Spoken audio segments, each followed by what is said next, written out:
రమాలా collections grand opening సందర్భంగా ప్రతి ఒక్క బిల్లింగ్ కి ఒక ఆశ్చర్యకరమైన బహుమతి.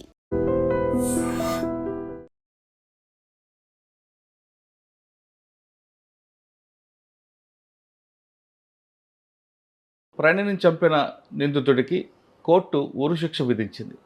మిగతా వాళ్ళకి యావజ్జీవ కారాగార శిక్ష విధించింది. ఉరిశిక్ష విధించిన అతనికి పైకోర్టు వెళ్ళడం, పైకోర్టు తర్వాత సుప్రీంకోర్టు వెళ్ళడం వరకు వెసులుబాటు ఉంటుంది.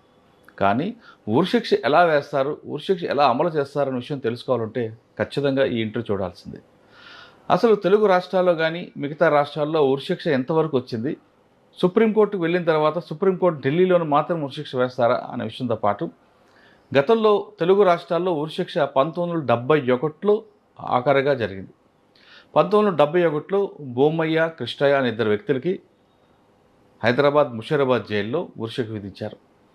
వాళ్ళు చేసే నేరం ఏంటి, అప్పట్లో ఉరిశిక్ష విధించాలంటే ఏ విధంగా ఆ ప్రొసీజర్ అంతా జరిగేది అనే విషయం తెలుసుకోవాలంటే మనం 1971 జైల్ డిపార్ట్మెంట్ సూపరింటెండెంట్గా పనిచేసి రిటైర్ అయిన పి శ్రీనివాసరెడ్డి గారిని అడుగుదాం. శ్రీనివాసరెడ్డి గారు జైల్ డిపార్ట్మెంట్ 1971లో వచ్చిన తర్వాత ఆయన ట్రైనింగ్ ఉన్న టైంలోనే వీళ్ళిద్దరికీ ఉరిశిక్ష విధించారు ముషీరాబాద్ జైల్లో. అప్పట్లో ముషీరాబాద్ జైల్లో ఉరికమ్మం ఎలా ఉండేది, ఉరిశిక్ష తీసే ముందు ఏ విధంగా మాట్లాడతారు, వాళ్ళకున్న చివరి కోరిక ఏ విధంగా ఉంటుంది, తెల్లవారుజామున ఎందుకు తీస్తారు, తర్వాత వాళ్ళు చేసే నేరానికి వాళ్ళు ఒప్పుకుంటారా లేదా, వాళ్ళు ఏ విధంగా పశ్చాత్తాపం పడతారా, బోమయ్య కృష్ణయ్య పశ్చాత్తాపం పడ్డారా లేదా అనే విషయంతో పాటు శ్రీనివాసరెడ్డి గారి టైంలో నిజామాబాద్ జైల్లో ఇష్యూ కూడా జరిగింది. నిజామాబాద్ జైల్లో మొత్తం బ్లాస్ట్ అయ్యి అందరూ కూడా బయటకు వచ్చి పారిపోతే అదే టైంలో శ్రీనివాసరెడ్డి గారు నిజామాబాద్ జైలుకి వెళ్ళి దాన్ని మరొకసారి మరో రూపం తీసుకొచ్చారు. ఆ రెండు ఘటనలతో పాటు శ్రీనివాసరెడ్డి గారి లైఫ్ జర్నీ ఎలా జరిగింది విషయాన్ని సార్ నుండి తెలుసుకుందాం. సార్ నమస్తే అండి. నమస్కారం సార్. శ్రీనివాసరెడ్డి గారు retired jail superintendent 1971 batch. Sir మీరు అండ్ డిపార్ట్మెంట్లోకి ఎంటర్ అయ్యే టైంకే ఉరిశిక్ష అన్నది అదే ఆఖరిగా అయింది. 1971లో బోమయ్య, కృష్ణయ్య అనే ఇద్దరు వ్యక్తులకి ముషీరాబాద్ జైల్లో ఉరిశిక్ష విధించారు. సాధారణంగా ఉరిశిక్ష అనగానే సినిమాలో చూపించినట్టుగా వాళ్ళకి రాత్రి నుంచి మంచిగా వాళ్ళకి కావాల్సిన ఫుడ్ పెట్టడం, చివరిగా వాళ్ళకి చివరి కొరకు తీర్చడం, తెల్లవారుజామున లేపి వాళ్ళకి స్నానం చేయించి ఉరికమ్మం ఎక్కించడం, ఉరికమ్మం ఎక్కిన తర్వాత వాళ్ళకి నల్ల క్లాత్ పెట్టడం, కాళ్ళు చేతులు కట్టడం, ఉరికమ్మం ఉరి తలారి వచ్చి దాన్ని లాగడం, ఇవన్నీ సినిమాలో చూపిస్తుంటారు. ఇదంతా సినిమాలోనే ఉంటుందా, లేదు నిజ జీవితంలో కూడా ఇదే విధంగా జరుగుతుందా, తర్వాత తలారిన వ్యక్తికి ఒక ఉరి తీస్తే దానికి ఎక్కువ జీతం ఇస్తారని కూడా వార్త ఉంది, అదంతా వాస్తవమా లేదా, అసలు మీరు చూసిన ఈ ఉరికమ్మ లాస్ట్ ఎప్పుడు జరిగింది, వాళ్ళిద్దరూ చేసిన నేరం ఏంటి, వాళ్ళు సాధారణంగా ఉరికమ్మ ఒక కింద కోర్టు ఇస్తే తర్వాత హైకోర్టు జిల్లా కోర్టు హైకోర్టు సుప్రీంకోర్టు వెళ్తారు. ఇవన్నీ లేకుండా డైరెక్ట్గా ముషీరాబాద్ జైల్లో చివరిగా వాళ్ళిద్దరిని ఎందుకు ఉరి తీశారు, ఆ రోజు జరిగిన ఘటన ఒకసారి చెప్పండి. వాళ్ళిద్దరికి ఈ ప్రొసీజర్ అంతా అయిన తర్వాతనే ఉరి తీశారు. వాళ్ళిద్దరు చేసిన నేరం ఏంటండి? ఒకతనేమో ఫ్యామిలీ మెంబర్ని చంపాడు, నిజామాబాద్ ఫ్యామిలీ ఇష్యూస్. ఇంకోతనేమో అప్పిచ్చిన అతన్ని చంపాడు, అది మహబూబాబాద్. అతను బిలో 30, ఇతను బిలో 40 ఉంటాడు. ఇది ఫ్యామిలీ మ్యాటర్, అదేమో క్రిమినల్ ఇంటెన్షన్. నేను సర్వీస్కి వచ్చే వరకు వాళ్ళు ఉన్నారు జైల్లో. ఓకే. ముషీరాబాద్ జైల్లో నేను ట్రైనీగా ఉంటే అక్కడ మీరు చెప్పిన ప్రొసీజర్ అంతా జరిగిపోయింది. కోర్టు వచ్చింది, తర్వాత హైకోర్టు సుప్రీంకోర్టు, తర్వాత ప్రెసిడెంట్, అవన్నీ జరిగిన తర్వాతనే ఖాయమైంది. ఆ టైంలో నేను చూసినాను వాళ్ళు. అంటే అప్పటికి వాళ్ళు దాదాపు 10 సంవత్సరాలు జైల్లో ఉన్నారు. అది కాకపోవచ్చు, ఒక 2-3 years అయినా జరుగుతుంది. అచ్చా, అంటే కింద ప్రొసీజర్ అంతా జరిగింది. కింద కోర్టు, జిల్లా కోర్టు నుండి హైకోర్టు సుప్రీంకోర్టు, ప్రెసిడెంట్ గారు, అవన్నీ అయిన తర్వాత నేను చూశాను వాళ్ళు. అక్కడ కండెమ్ సెల్స్ అని ఉంటాయి, దాంట్లో ఇండివిజువల్గా పెట్టారు. దాంట్లో బయట వాళ్ళని ఎవరు పోనివారు, వాళ్ళిద్దరే ఉంటారు. డబుల్ గార్డ్ ఉంటుంది వాళ్ళని చూసేందుకు 24 hours. వాళ్ళకి ఏ టైంలో భోజనము అవి అన్నీ కరెక్ట్ టైంకి అందజేస్తారు. వాళ్ళ పర్యవేక్షణలో ఉంటారు. దానికి ఆఫీసర్లు కూడా ఎక్కువ దాని మీద ఫోకస్ పెట్టి తిరుగుతుంటారు, ఎందుకంటే వాళ్ళు సెల్ఫ్ ఏమైనా చేసుకుంటారు. అదొక ఫుల్ హెల్తీ కండిషన్లో ఉంటేనే ఉరి తీయాలి. హార్ట్ డిసీజ్ తర్వాత అనారోగ్యం ఉంటే తీయకూడదు. మళ్ళీ ఇవన్నీ చాలా ప్రొసీజర్, అట్లా సిస్టమ్. 71లో ఆ రెండు. మీరు 71 ఏప్రిల్లో జాయిన్ అయ్యారా? నేను ఏప్రిల్లో జాయిన్ అయినా, 2 ఏప్రిల్. మే, జూన్, జూలైలో ఇది జరిగి ఉంటుంది. ఇందుకు మళ్ళీ ఆగస్టులో నేను అనంతపూర్కి వెళ్ళిపోయాను పోలీస్ ట్రైనింగ్, అట్లా ట్రైనింగ్. మళ్ళీ జనవరిలో వచ్చి రెగ్యులర్ పోస్ట్లో జాయిన్ అయ్యాను. అయితే బహుశా ఆ 3 మంత్స్లోనే నేను ట్రైనింగ్ కాబట్టి కుతూహలంగా అన్ని ఇట్లా తిరుగుతూ ఉండేవాడిని. ఆ కండెమ్ సెల్లో వాళ్ళు ఉండేది, బయట వాళ్ళకి అలో లేదంట్లా, వాళ్ళకి అన్ని సదుపాయాలు అయితే జరుగుతుండేది. వాళ్ళు ఇద్దరికి ఇంటర్వ్యూస్ ఉంటే స్పెషల్గా వాళ్ళని బయటకు తీసుకురాకుండా ఇంటర్వ్యూకి వచ్చిన వాళ్ళను వాళ్ళని తీసుకుపోయి మాట్లాడించడము అది జరుగుతుండేది. హ్యాంగింగ్ డే ఫిక్స్ చేసిన తర్వాత ఈ లోకల్ ఏదైతే ట్రయల్ కోర్టు ఉంటుందో వాళ్ళే డేట్ ఫిక్స్ చేస్తారు. ఫైనల్ అయితే సుప్రీంకోర్టు నుండి వస్తుంది. వీళ్ళు డేట్ ఇచ్చిన డేట్కు మాకు కమ్యూనికేట్ చేస్తారు ప్రిజన్ ఆఫీసర్స్, దానికి కావాల్సిన సదుపాయాలన్నీ. ఆంధ్రప్రదేశ్లో అప్పటి ఆంధ్రప్రదేశ్లో, ఉమ్మడి ఆంధ్రప్రదేశ్లో ఒక ముషిరాబాద్ జైలునే ఉండే, ఊరికంబం అని. రాజమండ్రి జైలు కూడా ఉండాలి కదండి? రాజమండ్రి జైల్లో కూడా ఉంది, కానీ అక్కడ జరగలేదు. ఇక్కడ ఒక దగ్గర జరిగింది. అంటే సార్ మీరు చూసారు ఊరికంబం? చూసాను. ఎలా ఉంటుందండి అది? జస్ట్ మన మూట బావిలో పడుతుంది ఇటుకెళ్ళి చూస్తే. ఇట్లా కిందికి స్లోప్ ఉంటుంది. అక్కడ మన సినిమాలు చూపెట్టినట్టే ఇట్లా ఇట్లా ఉంటుంది. మధ్యన 2-3 ఉంటాయి. దాని కింద ప్లేట్ ఉంటుంది, వుడెన్ ప్లేట్. వాళ్ళు వుడెన్ ప్లేట్ నిలబడితే అది వాళ్ళ హైటు, వెయిట్ అన్నీ మొదలెట్టి తీసుకొని దాని తగ్గట్టు టెస్ట్ చేస్తారు. ఆ హైట్ అంత వెయిట్ ఉన్న ఒక ఇసుక బస్తాను ఆ వెయిట్ని మోసగలిగే అంత ఫెయిల్ కాకూడదు, హ్యాంగింగ్ ఫెయిల్ కాకూడదు. అటువంటి రోపు కొత్తది టెస్ట్ చేసి దానికి వెయిట్ మెయింటైన్ చేయగలిగే రోపు ఇవన్నీ టెస్ట్ చేస్తారు. కింది ప్లేట్ కూడా సడన్గా పడిపోవాలి, ఆ జర్క్కే చనిపోతారు. ఇక దానికి నాట్ ఈ సైడ్లో పెడతారు, ఇది కొట్టుకుంటే శ్వాస తొందరపోతుందని. దానికి కొద్దిగా కాలంలో తర్వాత జరగలేదు. మా దాంట్లోనే గార్డు ఉంటాడు, ఆ గార్డుకు ఆ డేట్ ఫిక్స్ చేసిన నైట్లు అన్నీ అరేంజ్మెంట్ చేస్తారు. ఎర్లీ అవర్స్ 2 o'clock నుండి ప్రిపరేషన్ స్టార్ట్ అవుతుంది. మేజిస్ట్రేట్ వస్తాడు, మెడికల్ ఆఫీసర్ ఉంటాడు, జైలు సూపరింట్ ఉంటాడు, సిబ్బంది, జైలు ఆఫీసర్స్ అందరు ఉంటారు కన్సర్న్. అక్కడ ప్రొసీజర్ స్టార్ట్ అవుతుంది. అతనికి నైట్లో నార్మల్ భోజనం పెడతారు, ఎర్లీ అవర్స్ ఏమైనా కావాలంటే ఇస్తారు. అంతగా ముందు రోజు ఆయన ఎవరితో మాట్లాడాలో తెలుసుకుని వాళ్ళందరినీ పిలిపిస్తే మాట్లాడిపిస్తారు. చివరి కోరికని కాదు, అది ప్రొసీజర్. వాళ్ళకు భార్యలు, వాళ్ళ తల్లిదండ్రులు, వాళ్ళ ఫ్రెండ్ అటువంటి ఏర్పాటు చేస్తారు. అదంతా ముందు రోజు జరిగిపోతుంది. ఆ రోజు మాత్రం ఆఫీసర్సే ఉంటారు. ముందు రోజు లాకప్ వరకు అవన్నీ జరుగుతాయి. నైట్ నార్మల్ భోజనం వాళ్ళు పెడతారు. ఎర్లీ మార్నింగ్ ఆయనకి నెట్టిగా అటువంటి ఏమైనా పాలు ఇట్లా అంటే ఇస్తారు అని తెలుసు ఆయనకి హ్యాంగింగ్ అవుతుందని. అక్కడికి వెళ్ళి తీసుకుపోతారు, అక్కడ నిలబెడతారు. ఇది 2 ఒకటేసారి జరిగినాయి కాబట్టి ఇద్దరు నిలబెట్టారు, పక్క నిలబెట్టారు. ఇద్దరికి ఒకేసారి తీయాలా? ఆ కేసులు ఒకటేసారి తీశారు. కేసులు వేరే, శిక్షలు వేరే, కన్ఫర్మ్ అయ్యి ఆడున్నారు కాబట్టి ఒకటే రోజు తీశారు. వేరు మనుషులు ఒకటే రోజు తీశారు, ఒకటే సైమాన్ నిలబెడతారు. నిలబెట్టిన తర్వాత డాక్టర్ పోయి మళ్ళీ టెస్ట్ చేస్తాడు పల్స్ ఇవ్వని. ఆడ నిలబెడతారు, ఓకే అని అన్న తర్వాత అంటే ఒక క్లాత్ ఇట్లా ముఖం మూసేటట్టు పెడతారు.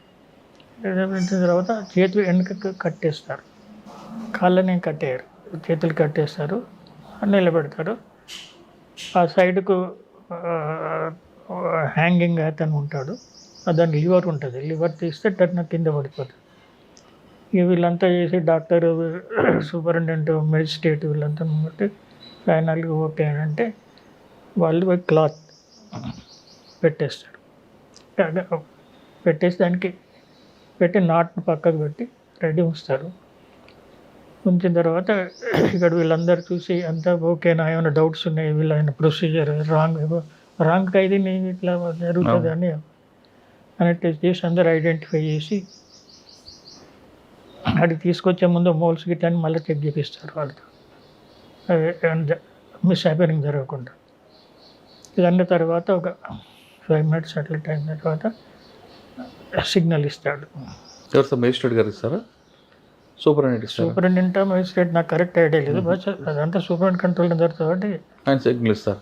సిగ్నల్ ఇవ్వగానే ఆ లివర్ను ఇట్లా ఒత్తుతాడు, దాని కింద ప్లేట్ జర్క్ని కింద పడిపోతుంది, కిందకి ఇట్లా వెళ్ళిపోతుంది. వీళ్ళు కిందికి వెళ్తారు, ఆ తాడు కిందికి మనకు ఫేస్ అవ్వకూడదు, కిందికి జారుతారు. ఇక ఆ తాడు ఇట్లా ఇట్లా ఊగుతూ ఉంటుంది. అది ఊగి ఒక 5 నిమిషాల తర్వాత రాగానే తెలిసిపోతుంది. తెలిసిపోగానే మెడికల్ డాక్టర్ వెళ్తాడు, మెడికల్ ఆఫీసర్ వెళ్తే వాళ్ళని కొద్దిగా పైకి లేపుతాడు, అక్కడ ఉన్న వాళ్ళు లేపి టెస్ట్ చేస్తాడు. టెస్ట్ చేసి ఫైనల్ అన్న తర్వాత ఇదంతా 3:30, 4 వరకు అయిపోతుంది. పైకి తీసి చేసి పెడతారు.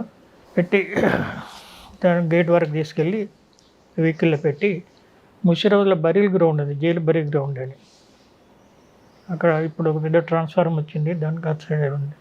అదే లాస్ట్ తర్వాత జరగలేడు, అవి తీసి పెడతాడు. దానికి కూడా ఉంటుంది ఎంత లోతుకు తీయాలా ఇవన్నీ. అది తీసుకెళ్ళి మళ్ళీ అక్కడ మళ్ళీ ఒకసారి చెక్ చేస్తారు. చెక్ చేసి పెట్టేసి కప్పేస్తారు. మళ్ళీ అందరూ గేట్లోకి వచ్చేస్తారు, వీడికి డిస్పర్స్ అవుతారు. సార్ ఇక్కడ ఫస్ట్ ముందు రోజు రాత్రి నుంచి ప్రొసీజర్ స్టార్ట్ అవుతుంది. మీరు వాళ్ళతో మాట్లాడారా ప్రొసీజర్ స్టార్ట్ కాకముందే, బొమ్మాయితో కానీ కృష్ణయ్యతో కానీ? మాట్లాడతాం కదా జైలు ఆఫీసర్స్. ఏమన్నారండి వాళ్ళు? ఏమైనా పశ్చాత్తాపం ఉందా, లేదంటే చావుకు సిద్ధంగా ఉన్నారండి? అవన్నీ ఇప్పుడు లాంగ్ బ్యాక్ కదా, ఏదో మాట్లాడుంటారు, ఏదో చెప్పుంటారు. అంటే వాళ్ళు కోర్టు ఎప్పటికైనా వస్తుంది, మాకు సుప్రీంకోర్టు నుంచి ఆర్డర్స్ వస్తాయని ఆశతో ఉన్నారు. అవన్నీ జరిగినాకనే కదా, చాలా గ్యాప్ ఉంటుంది. అంత అయిన తర్వాత మళ్ళీ మెజిస్ట్రేట్ రెఫర్ చేస్తాం. ఇవన్నీ మెజిస్ట్రేటే దానికి డేట్ ఫిక్స్ చేయాలి. సార్ వాళ్ళకి కావాల్సిన ఫుడ్ అది పెడతారు నైట్ టైం, నైట్ ఫుడ్ పెడతారు. తెల్లవారుజామున ఎంత ఇస్తారండి ఈ ప్రొసీజర్? సూర్యోదయం కాకముందే. మీకు సూర్యోదయం కాకముందే కదా కంప్లీట్ అయ్యి మళ్ళీ నార్మల్గా ఏమంటే ఈ సిచ్యువేషన్ కొద్దిగా బాధాకరం అనిపిస్తుంది. ప్రిజనర్స్ అందరు లాకప్లు ఉంటారు, మిగతా వాళ్ళందరూ ఆ టైంలో తీస్తే సేఫ్ అని. ఓకే, ఇప్పుడు అందరు ముంగడి తీసుకుపోతుంటే ఈ రోజులల్లో ఆ రోజులల్లో కూడా ఆ రియాక్షన్ వేరే ఉంటుంది, ఒక్కొక్కరికి ఒక తీరిక రియాక్షన్ ఉంటుంది. అవన్నీ అవాయిడ్ చేయడానికి ఆ డేట్ ఆ టైంకి అదంతా మాన్యువల్ లేఅవుట్ ఉంది, లేడౌన్ రూల్స్ అవి. ఓకే సార్, వాళ్ళు చెప్తారు పై మీరు చెప్పినట్టు నల్ల కవర్ పెడతారు కదా, కవర్ ఎందుకు పెట్టాలండి చనిపోసే ముందు, ఉరి తీసే ముందు? అది ప్రొసీజర్ ఉంది అందులో. అవునా సార్? ఇది అయిన తర్వాత ఘాటు కూడా వెళ్ళి చెవులో చెప్తారట కదా ఆయనకి, నీ మీద నాకు ఎలాంటి వ్యక్తిగత కక్షలు లేవు, నా పని నేను చేస్తున్నానని. అంటే అది వెరీ కరెక్ట్, నాకు కూడా లేదు. ఆడ తీయక ముందుకే వాళ్ళు పెట్టేటప్పుడు చెప్తుండొచ్చు అటువంటిది. అలాంటి మేము కూడా డైలీ ఆడికి పోతాం కదా, అది ముందు రోజు వరకు కూడా మాకు కూడా వాళ్ళ మీద లేదు, వాళ్ళకు కూడా మా మీద ఏం లేదు. ఒక సిస్టమ్ని ఫాలో అవుతున్నాం అంతే. అక్కడ వ్యక్తిగతంగా మేము ఉన్నాం, మా బదులు ఎక్స్వైజెడ్ ఉన్నా కూడా అదే పని చేస్తారు. కాబట్టి అది ఊహించుకున్నంత కాదు. అంటే మీరు మాట్లాడినప్పుడు వాళ్ళు పశ్చాత్తాపం పడ్డారంటే చనిపోతున్నాను అని వాళ్ళిద్దరు? ఏంటి లెంత్ ఆఫ్ టైంలో కరెక్ట్ అని చెప్పలేము, కానీ ఎంతైనా ఉంటుందిలేండి. చావు అంటే ఎవరికైనా కొద్దిగా భయం ఉంటుంది. ఆ టైం వచ్చే వరకు చేసిన పనులు కరెక్ట్ కాదనో, లేకపోతే ఇది ఇంత పెద్దది ఇవ్వాల్సి ఏదో ఒకటి మానసికంగా ఉంటుంది, ఉండొచ్చు, చెప్పుంటారు. సార్ వాళ్ళిద్దరికి హ్యాంగింగ్ అయిన తర్వాత కుటుంబ సభ్యులకి ఇవ్వకుండా మీరే చేయడం ఏంటి? వాళ్ళు తీసుకోలేదు, వాళ్ళు ఇద్దరు తీసుకోలేదు వాళ్ళు ఏమో అవసరం లేదన్నారు. కానీ వాళ్ళ సాంప్రదాయ ప్రకారం తగలబెట్టకుండా పాతడం ఎందుకండి? మా జైల్లో తగలబెట్టేది లేదు, పాతేదే ఉంది. ఓకే సార్, భూమయ్య కృష్ణయ్య వీళ్ళిద్దరు తర్వాత ఇంకా జైల్లో ఎందుకు ఆగిపోయిందండి ఉరిశిక్ష అనేది? అది నేను చెప్పే సమాధానం కాదు, మీకున్న నాలెడ్జ్ ప్రకారం అడుగుతాను. ఆగిపోవడం కాదు, ఇప్పుడు అది ఇవన్నీ కోర్టుల నుండి ప్రెసిడెంట్ ఆఫ్ ఇండియా వరకు పోతుంది. ఆ ప్రొసీజర్లో ఇప్పుడు ఎంతోమంది ప్రెసిడెంట్ కూడా క్షమాభిక్ష పెట్టారు నార్త్ ఇండియాలో ఎక్కడెక్కడ. అట్లా ఆ ప్రొసీజర్లో జరిగే విషయాలు అవి మనం ఊహించడానికి లేదు. కోర్టు కూడా వెరీ రేర్ ఆఫ్ రేరెస్ట్కి ఇస్తారు. ఈ మధ్య మొన్న ఒకటి ఇచ్చారు, అప్పటి నుండి ఇప్పటి వరకు జరగలేదు ఉమ్మడి ఆంధ్రప్రదేశ్లో. మొన్నటి దాంట్లో ఒకటి అది మొన్ననే జరిగింది, నల్గొండ కేసు. అది మనము ఏం చెప్పలేము అది ఎందుకు అనేది. సార్ నల్గొండ కేసు తీసుకోండి, ప్రణయ్ కేసులో ఇది వచ్చిన జడ్జిమెంట్ ఇప్పుడే, కానీ ఇదంతా ప్రొసీజర్ 8 years కింద జరిగిన ఇన్సిడెంట్ అది. ఇది ఫైనల్ మొన్న వచ్చింది. కానీ డెత్ సెంటెన్స్ ఇంప్లిమెంట్ అవ్వాలంటే కొంచెం చాలా టైం పడే అవకాశం ఉంటుంది కదా. ఇంకా టైం పడుతుంది. అంటే ఎలా ప్రొసీజర్ ఉంటుంది అంటే కింద కోర్టు నుంచి పై ఇప్పుడు ట్రయల్ కోర్టు ఇచ్చింది అంటే, ట్రయల్ కోర్టు అంటే దీనికి సెషన్స్ కోర్టే ట్రయల్ కోర్టు అంటే. సెషన్ కోర్టు తర్వాత హైకోర్టుకి వెళ్తుంది. హైకోర్టు ఏమి ఇస్తుంది, ఇప్పుడు మన హైకోర్టు కూడా ఇచ్చినట్టుంది కాదండి. సెషన్ కోర్టు హైకోర్టు తర్వాత హైకోర్టు కూడా ఈ జడ్జిమెంట్ సమర్థించాలా, మోడిఫై చేయాలా.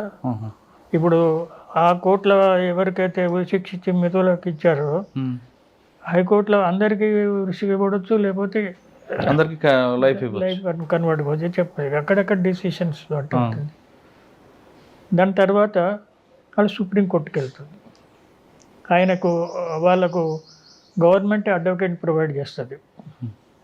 ఓకే, వాళ్ళు సెల్ఫ్గా మెయింటైన్ మళ్ళీ స్తోమత లేని వాళ్ళు గవర్నమెంట్ అడ్వకేట్ పెడతాయి సుప్రీంకోర్టులో కూడా.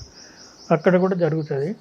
ఆ సుప్రీంకోర్టు జరిగిన తర్వాత మన ఫైనల్ వచ్చిన తర్వాత మళ్ళీ మేము ప్రెసిడెంట్ ఆఫ్ ఇండియాకి పంపించేస్తాం. ఆయన రిక్వెస్ట్ ప్రెసిడెంట్ ఆఫ్ ఇండియా కూడా ఉరిని సమర్థించితే అప్పుడు అవుతుంది. లేకపోతే వాళ్ళు ఉరిని సమర్థించకపోతే లైఫ్కి వెళ్ళిపోతాడు. ఒకవేళ అప్పుడు కూడా సమర్థించారనుకోండి, ఆ కేసుని ఇప్పుడు తెలంగాణ రాష్ట్రంలో ఊరికంబాలు లేవు కాబట్టి ఢిల్లీలో చేయొచ్చా? అట్లా లేదు, దానికి అనుసంధానం ఉన్న ఒక స్టేట్ తోటి జరుగుతుంది. అంటే తిహార్ జైల్లో అక్కడ ఉంది కాబట్టి అక్కడ చేయరు. ఇప్పుడు మన పక్కకు ఉంది కదా, ఇప్పుడు రాజమండ్రిలో ఉంది కదా, ఇక్కడ రాజమండ్రికి తీసుకుంటారు. కానీ మాఫీ అయితే చేయరు. వసతులు లేవని మాఫీ చేయరు, వసతులు క్రియేట్ అనే చేస్తారు తప్ప మాఫీ అయితే చేయరు. కానీ ప్రొసీజర్ అవ్వడానికి కనీసం 3-4 సంవత్సరాలు పట్టొచ్చండి. మినిమం 2 years అయితే పడుతుంది, కానీ ఎక్కువనే పడుతుంది. కానీ ఇమీడియట్ కాదు. సార్ డెత్ సెంటర్ గురించి చెప్పారు చాలా క్లియర్గా, ఎందుకంటే మీరు అప్పుడే జాయిన్ అయ్యారు, అది చూసారు. అవును. తర్వాత మీ సర్వీసులో ఎక్కడ కూడా జరగలేదు. మీ సర్వీస్లో రాకముందు మీ కుటుంబ నేపథ్యం, మీరు ఈ డిపార్ట్మెంట్కే రావాలని ఎందుకు అనుకున్నారండి? ఈ డిపార్ట్మెంట్ రావాలని ఆప్షన్లుగా రాలేదు, ఛాన్స్లో వచ్చారా? Through employment exchange. మీ నేటివ్ ప్లేస్ మీ అమ్మగారు నాన్నగారు? అది ఇప్పుడు యాదాద్రి, అప్పుడు నల్గొండ డిస్ట్రిక్ట్ ఉండేది. ఆలేరు దగ్గర, 12 kilometers ఉంటుంది మా విలేజ్. అది మా నేటివ్ ప్లేస్. మా నేటివ్ ప్లేస్ పోవాలంటే ఒక 3 kilometers జనగాం డిస్ట్రిక్ట్ క్రాస్ చేసి పోవాలి. ఆలేరు టు మా విలేజ్ మధ్యన జీడికల్ అని ఉంటుంది దేవస్థానం, ఆ జీడికల్ క్రాస్ చేసి పోవాలి. అటు పోతే మళ్ళీ యాదాద్రి, ఇటు మళ్ళీ యాదాద్రి, సారాజ్పేట దాటితే యాదాద్రి. అది విలేజ్, అగ్రికల్చర్ బ్యాక్గ్రౌండ్. మా నాన్నగారు వ్యవసాయం.